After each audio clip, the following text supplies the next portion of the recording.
الحمد لله نحمده ونستعينه ونستغفره ونؤمن به ونتوكل عليه ونعوذ بالله من شرور أنفسنا ومن سيئات أعمالنا ونعوذ بالله من شرور أنفسنا ومن سيئات أعمالنا من يهده الله فلا مضل له ومن يضلله فلا هادي له ونشهد أن لا إله إلا الله وحده لا شريك له ونشهد أن سيدنا ونبينا ومولانا محمدا عبده ورسوله صلى الله عليه وعلى آله وصحبه وبارك وسلم تسليما كثيرا كثيرا اما بعد محترم بھائیو بزرگوں اور دوستوں، حضور اکرم صلی اللہ علیہ وسلم جب مکے سے ہجرت کر کے مدینہ تشریف لائے تو مدینہ پہنچ کر آپ نے وہاں ایک خطبہ دیا، ایک بیان فرمایا۔ اس بیان میں آپ نے یہ فرمایا کہ اے لوگوں، اپنا معاملہ اللہ سے صحیح کر لو، اللہ تمہارا معاملہ مخلوق سے صحیح کر دیں گے۔ یہ حضور کی وصیت، نصیحت، خطبہ صرف اس زمانے کے لیے نہیں تھا اور ان لوگوں کے لیے نہیں تھا جو موجود تھے، یہ وصیت اور نصیحت قیامت تک کے آنے والے انسانوں کے لیے ہے۔ آپ کی یہ نصیحت قیامت تک آنے والے انسانوں کے لیے ہے کہ اے لوگوں، اپنا معاملہ، چھوٹی سی حدیث ہے، کوشش کرو یاد ہو جائے، یاد کرنے کی کوشش کرو، سن کے چھوڑ نہیں دینا کہ اے لوگوں، اپنا معاملہ اللہ سے صحیح کر لو، اللہ تمہارا معاملہ مخلوق سے صحیح کر دیں گے۔ آج ساری دنیا اس کا الٹ چل رہی ہے۔ آج سب کی کوشش یہ ہے کہ مخلوق سے ہمارا معاملہ ٹھیک ہو جائے، کہ ہم سب کو راضی کر لیں، کوئی ہم سے ناراض نہ ہے، سب کو خوش کریں، کوئی ہم سے ناراض نہ رہے۔ ساری دنیا اپنا معاملہ مخلوق سے ٹھیک کرنے کی کوشش میں ہے، کیونکہ دنیا یہ سمجھتی ہے کہ ہمارے مسئلے انسانوں کے حق میں ہیں، ہمارے مسئلے انسان ہم سے خوش ہوں گے تو ہمارے مسئلے حل ہو جائیں گے۔ وزیر ہم سے خوش ہو، منسٹر خوش ہو، ایم ایل اے خوش ہو، ایم پی خوش ہو، ڈاکٹر خوش ہو، وکیل خوش ہو، کیوں کہ مسئلہ ہے ان کے ہاتھ میں۔ جب یہ خوش ہوں گے تو ہمارا مسئلہ حل ہو جائے گا۔ تو دنیا اس کوشش میں لگی ہوئی ہے، ساری دنیا کا یہ ذہن بنا ہوا ہے اور ساری دنیا اس کوشش میں لگی ہوئی ہے کہ ہمارا مسئلہ لوگوں سے ٹھیک ہونا چاہیے۔ تو حضور فرماتے ہیں کہ پہلے مسئلہ اللہ سے ٹھیک کرو، اللہ سے مسئلہ ٹھیک ہوگا تو پھر اللہ لوگوں سے تمہارا مسئلہ ٹھیک کر دے گا. کنیکشن قائم کرو. کنیکشن کس سے؟ کنیکشن اللہ سے کنیکشن قائم کرو. آج مخلوق سے کنیکشن قائم کرنے کی فکر ہے تو حضور فرماتے ہیں اللہ سے کنیکشن قائم کرو. کنیکشن ہے تو اجالا ہے، اگر کنیکشن گیا تو اندھیرا ہے. تو دنیا جس اندھیرے میں ہے، اندھیرا صرف ایک رات کا اندھیرا نہیں ہے، نفس اندھیرا ہے. انسان کا جو نفس ہے وہ اندھیرا ہے، ہر گناہ اندھیرا ہے، ماحول میں اندھیرا ہے، کیونکہ کنیکشن ٹوٹا ہے. تو بھائیو، ہمارا سب سے پہلا مسئلہ یہ ہے کہ ہم اللہ سے اپنا کنیکشن قائم کریں.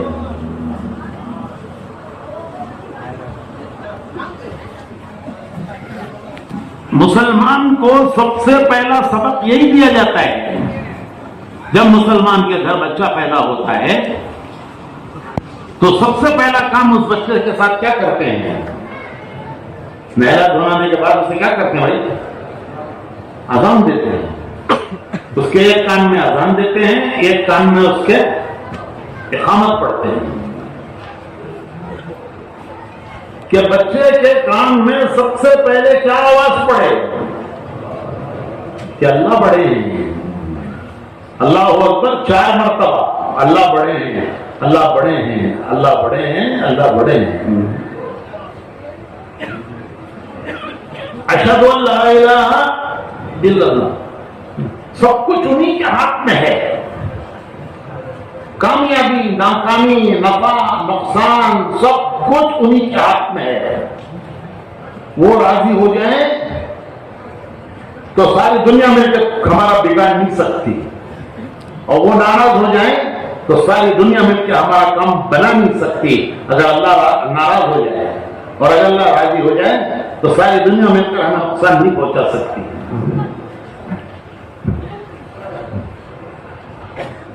یہ پہلا سبق مسلمان کے بچے کو دیا جاتا ہے کہ تو دنیا میں آیا ہے، تجھے دنیا میں زندگی کیسے گزارنا ہے. یہ اذان ہے، یہ اذان دستور ہے. مسلمان کے زندگی گزارنے کا دستور اذان ہے. لوگ کہتے ہیں نا یہ ہمارا دستور ہے، یہ ہمارا یہاں کا رواج ہے، ہماری انجمن کا دستور ہے. تو مسلمان کی زندگی کا دستور اذان ہے. اسی لیے سب سے پہلے اسے اس کے کام میں اذان دی جاتی ہے. یہ مت سمجھو کہ یہ بچہ ابھی کچھ نہیں سمجھ رہا ہے، اس کے کانوں سے یہ آواز اس کے دل میں اترتی ہے. جو پہلی آواز ہے وہ اس کے دل میں اتر جاتی ہے کہ تجھے اللہ کو بڑا سمجھ کر زندگی گزارنا ہے. کیوں؟ کہ اشہد ان لا الہ، تیری زندگی کا، تیری جو دنیا میں تو زندگی میں آیا ہے، تیری زندگی کا سارا مسئلہ اشہد ان لا الہ اس اللہ کے ہاتھ میں ہے.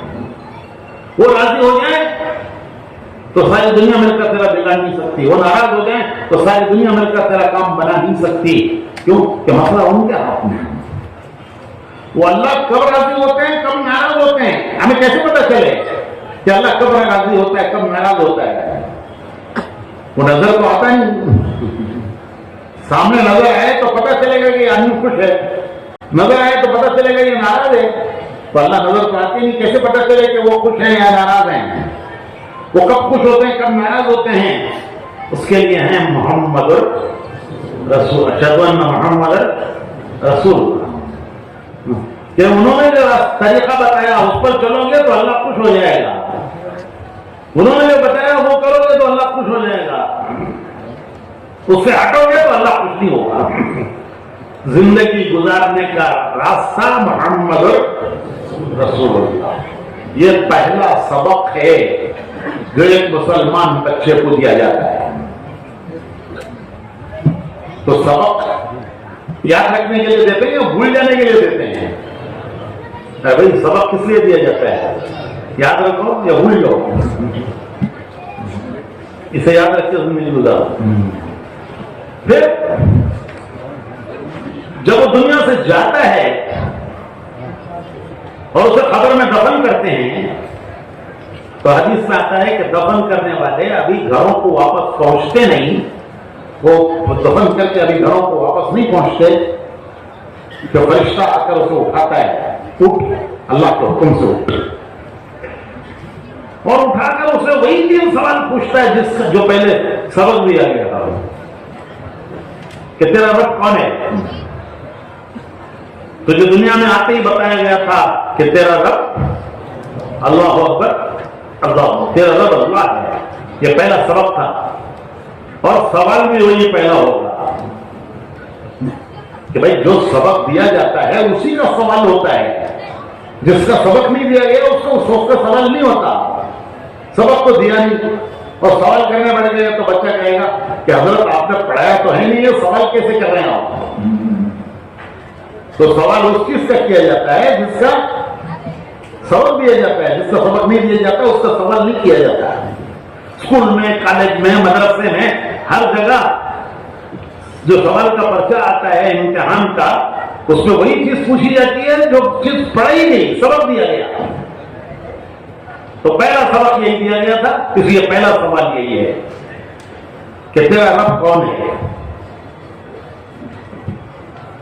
پھر تیرا دین کیا ہے، یعنی تیرے دنیا میں جینے کا راستہ کیا تھا۔ دین کسے کہتے ہیں؟ دین کہتے ہیں زندگی گزارنے کا طریقہ، زندگی گزارنے کا راستہ، کہ تو کس راستے پر دنیا میں جی کر آیا۔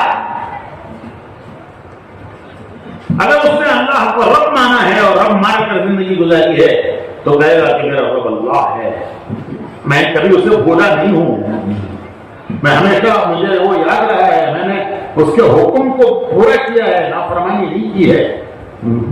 حضرت عمر رضی اللہ تعالیٰ عنہ فرماتے ہیں کہ جیسے جیو گے ویسے مرو گے، جس حالت میں زندگی آدمی کی گزرتی ہے اسی حال میں موت آتی ہے، اور جس حال میں وہ مرتا ہے کل قیامت میں قبروں سے اسی حال میں اٹھایا جاتا ہے۔ حضور اکرم صلی اللہ علیہ وسلم ایک مرتبہ غمزدہ تھے، آپ کو بہت غم تھا، تو حضرت جبرائیل آئے اور حضور سے پوچھا کہ اللہ تعالیٰ یہ دریافت کر رہے ہیں کہ آپ کو میں غمزدہ دیکھ رہا ہوں، کس چیز کا غم ہے آپ کو؟ حالانکہ اللہ جانتے ہیں سب کچھ، لیکن تسلی دینے کے لیے، تسلی دینے کے لیے۔ تو حضور نے فرمایا کہ مجھے اپنی امت کا غم ہے کہ میری امت کا آخرت میں کیا ہوگا۔ تو حضرت جبرائیل حضور کو لے گئے، ایک خبر پر فرمایا کہ اٹھ اللہ کے حکم سے، تو مردہ اٹھا، انتہائی خوبصورت چہرہ اور خوش۔ پھر حضرت جبرائیل نے فرمایا کہ واپس چل جائے۔ ایک دوسری خبر پر مارا تو اس کا وہ مردہ اٹھا اور انتہائی بدصورت، اور وہ کہہ رہا ہے ہائے میری تباہی، ہائے میری بربادی، کہ میں تو تباہ ہو گیا۔ تو حضرت جبرائیل نے فرمایا واپس چلا جائے۔ تو حضور سے انہوں نے عرض کیا کہ اللہ کے رسول، یہ جس حالت میں مرتے ہیں کل قیامت میں اسی طرح اٹھائے جائیں گے، جس حالت میں مرے ہیں اسی حالت میں یہ اٹھیں گے۔ مسلمان جو ہے جذباتی ہے، جذباتی، جان دے دیں گے، جان دے دیں گے، دین اسلام پر جان دے دیں گے، دین پر جان دے دیں گے۔ کوئی مرغی کی جان ہے، دھوکہ کر کے کھائے ہو گے۔